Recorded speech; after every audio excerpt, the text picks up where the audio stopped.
Well, guys, it's about 10 minutes till 8, and I started a few minutes before 6 this morning. That is one full day's worth of work by yourself. That's 16 by 32.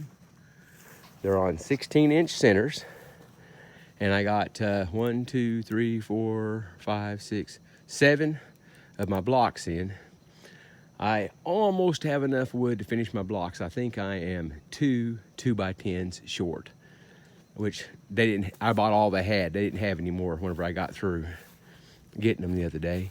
But it looks pretty good. I'm really happy with what I got done today.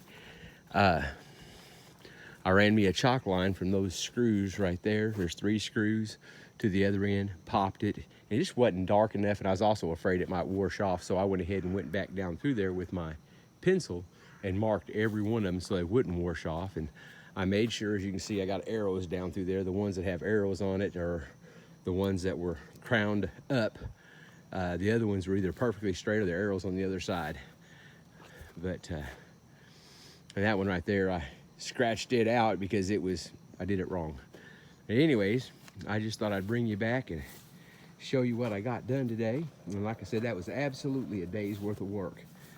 A couple of the boards on the side where they were crowned up like this, I physically could not push them down far enough to get my longest screw. I don't even know how long it is, but it's a big screw, wouldn't go through there.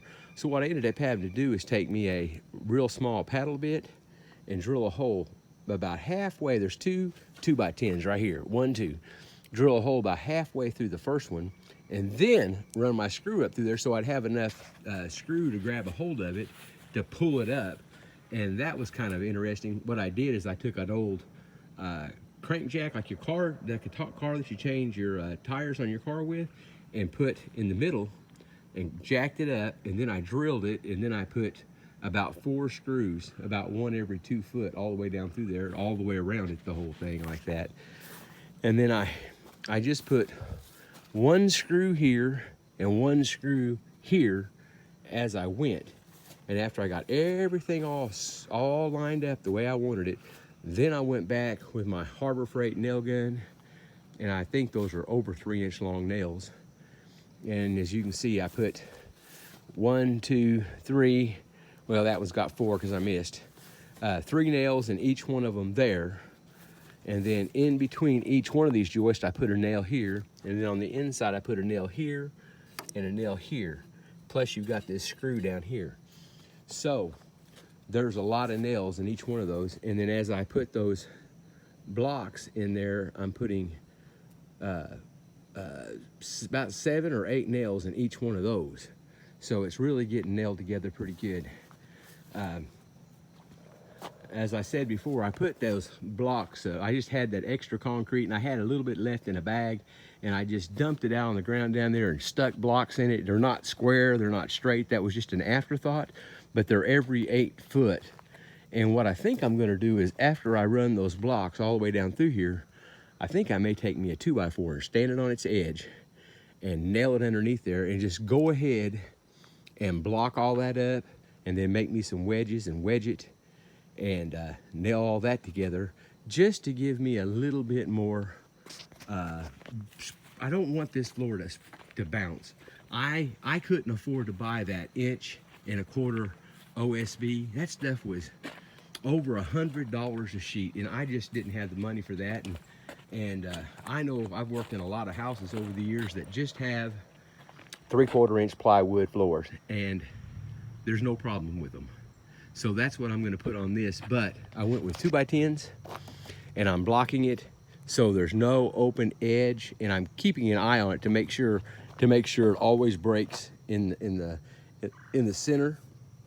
As I go, I'm making sure I keep it really good and straight. I got off just a little bit, and then I went back with the next one and fixed it.